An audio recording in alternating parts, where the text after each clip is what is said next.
हमारे सूबे में लश्कर कशी करने के बजाय अपने सूबे पर तवज्जो दें। वजीर आला पंजाब मरियम नवाज का पीटीआई को मशवरा। पंजाब की सरहद में आकर कानून तोड़ा तो मुंह तोड़ जवाब मिलेगा। तकरीब से खिताब। IMF एग्जीक्यूटिव बोर्ड का इजलास आज होगा। पाकिस्तान के लिए $7 अरब कर्ज की मंजूरी का वसी इम्कान। तमाम कड़ी शराइत पूरी कर दी। वजीर आजम की गुफ्तगू। हुकूमत का नॉन फाइलर कैटेगरी खत्म करने का उसूली फैसला। टैक्स ना देने वाले घर और गाड़ी की खरीदो फरोख्त नहीं कर सकेंगे। बैनुल अक़वामी सफर पर भी पाबंदी होगी। खुदकुश बमबार बनने वाली अदीला बलोच ने मुल्क दुश्मन अनासिर के चेहरे से पर्दा हटा दिया। आप बीती सुनाते हुए अदीला आपदीदा हो गई।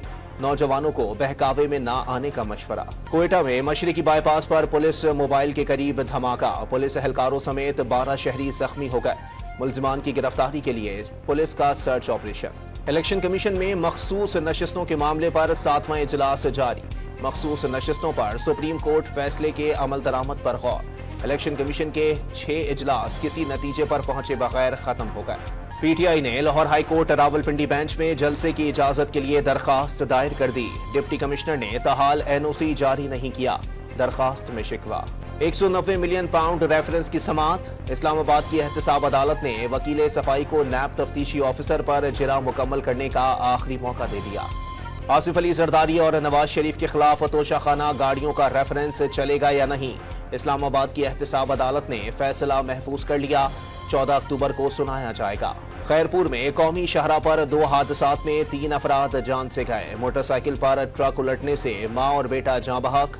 कार की मोटरसाइकिल को टक्कर से खातून ने दम तोड़ दिया। शौहर जख्मी। लहिया में मुल्तान की खातून को नौकरी का झांसा देकर फरोख्त कर दिया गया। पुलिस ने खातून को बाजियाब करके 7 मुल्जिमान को गिरफ्तार कर लिया।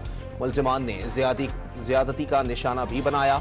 मुतासरा खातून का बयान। और साफ अंडर 17 फुटबॉल चैंपियनशिप में पाकिस्तान ने श्रीलंका को 5-1 से शिकस्त दे दी।